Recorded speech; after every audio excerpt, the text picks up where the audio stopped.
Though we're joined by our legal expert, as we are every week at this time.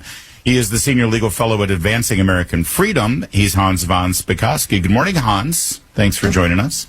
Good morning to you.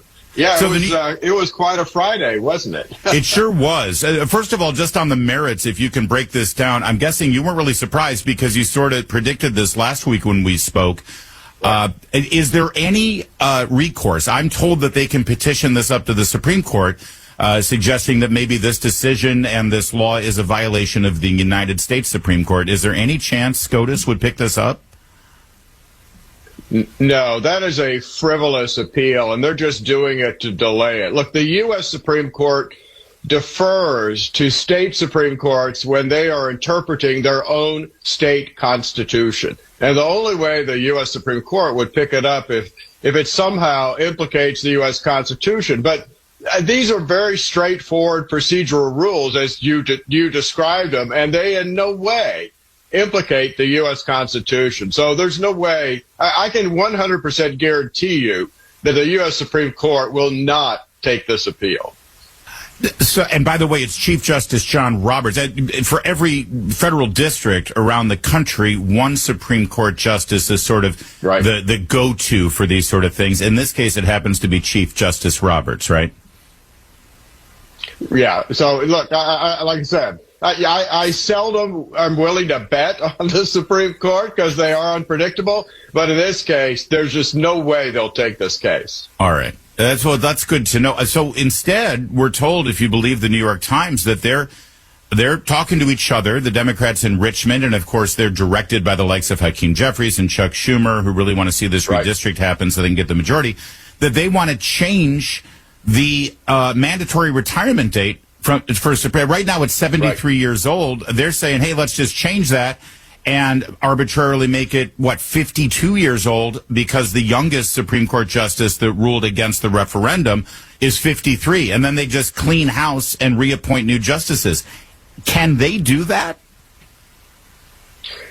Well, I guess they could try to do it, even if they could get it through the legislature. I would actually hope that even though Democrats now control the state government, that there are a few rational individuals left in the General Assembly that would realize that this actually is dangerous. It's a sign of the despotic base of the Democratic Party that when the courts rule against them, they want to just get rid of those courts and put in politicians who will go their way. That's the kind of thing that, like I said, leads to tyranny and despotism. And the founders of this state would be rolling over in their graves over that. Well, it does speak to a larger concept from the left, isn't it? Because we hear this all the time at the federal level, that they want to pack the Supreme Court instead of just firing everybody, although they'd love to do that too, or at least 6 of the 9. They just want to add 4 more seats and have them appointed in their image. This is a larger trend where if the co-equal branches of government aren't going your way, you just want to rig the system and tinker with it and fix it so that it will suddenly go your way. That's not really a constitutional republic when all is said and done.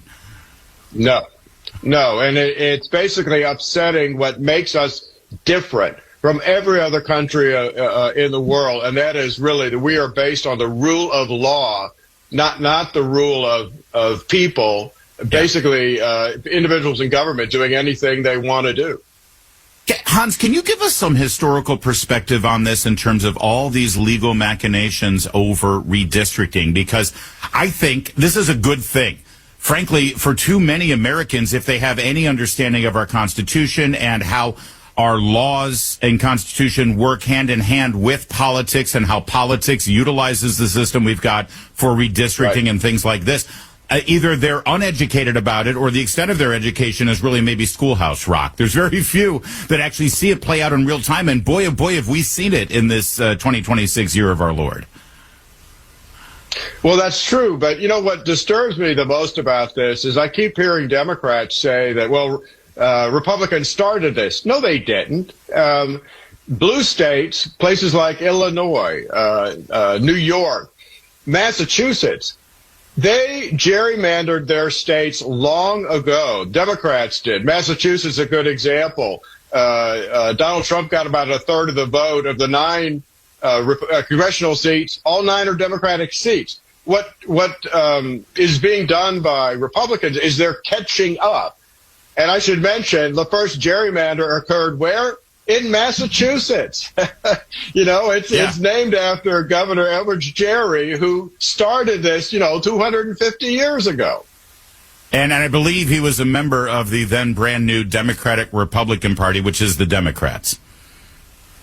Right. That's right. And look, actually, I think we have less gerrymandering today than we used to have. Why? Because a lot of states have put in requirements for compactness, contiguousness, trying to minimize breaking up counties, cities, and towns. So people can complain about it, but it's always been part of our politics, and there's no way you'll ever get politics completely out of it.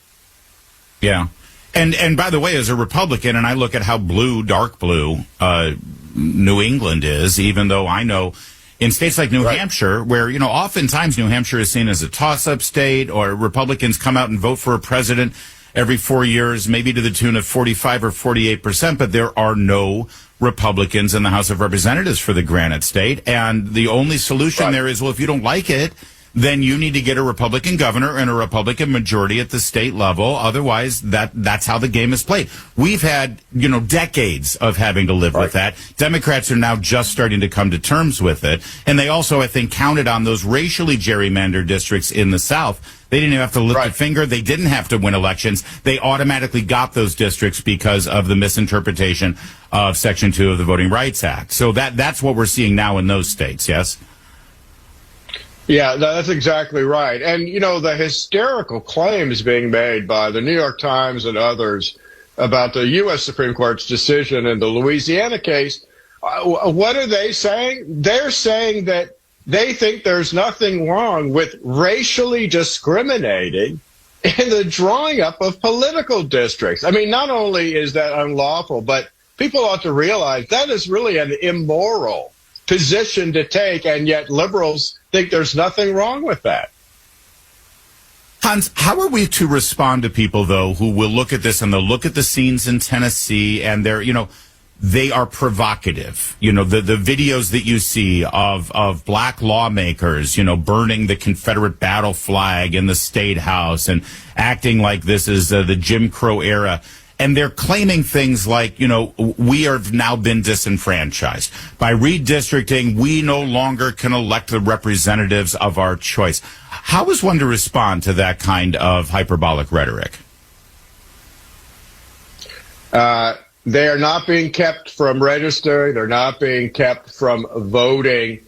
They are guaranteed by the Constitution equal opportunity with everyone else, and they have that opportunity. What they're not guaranteed is that the candidates that they want to win will win, any more than Republicans in blue states are guaranteed that the Republicans they would like to have run and win will win. Somehow they've gotten this idea that the Voting Rights Act was put in place to guarantee that Democrats win elections. That's not its purpose. It was to stop racial discrimination in registering and voting, and it's been very successful in doing that.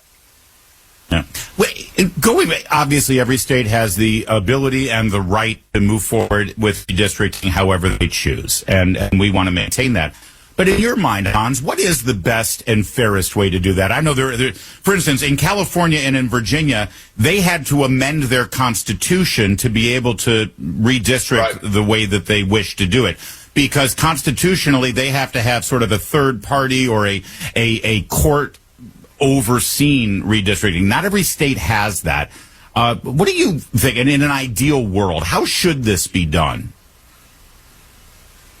Well, I don't like those independent redistricting commissions because they're not really independent. When you look at who staffs them and who appoints them, it's the political parties that are appointing the members. And the idea that they're somehow independent has proven not to be true. Look, the best way, I think, to do this is to put in very good standards. What I was just talking about, compactness, contiguousness, not going across geographic barriers like rivers and mountains, keeping towns, counties together. If you do that, you're going to get fairly consistent districts. And the other thing that every legislature now ought to do is when they're getting population data from their demographers, they should say, you can send me voting patterns, you can tell me where they live. Do not send me any racial data. I do not want to know the race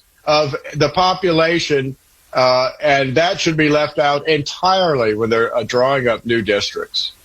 That's the conservative position. That's the Republican position, right? Ironically, that position that says, don't tell me about the race of the voters, that's irrelevant. I don't care what their skin color is.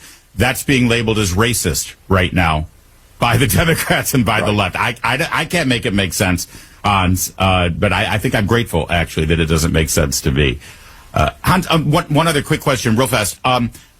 What does the Supreme Court say about how states should determine this? Is it sort of like how they determine states should come up with their electoral voters? It's just sort of this shall be up to the states and they leave it at that? Well, there's an overlay. There's two overlays. One, remember, the populations of each district have to be as equal as possible. And second, the Voting Rights Act says you cannot use race in making that determination unless you first prove that there was intentional racial discrimination going on, and you need to use it as a remedy. And that's it.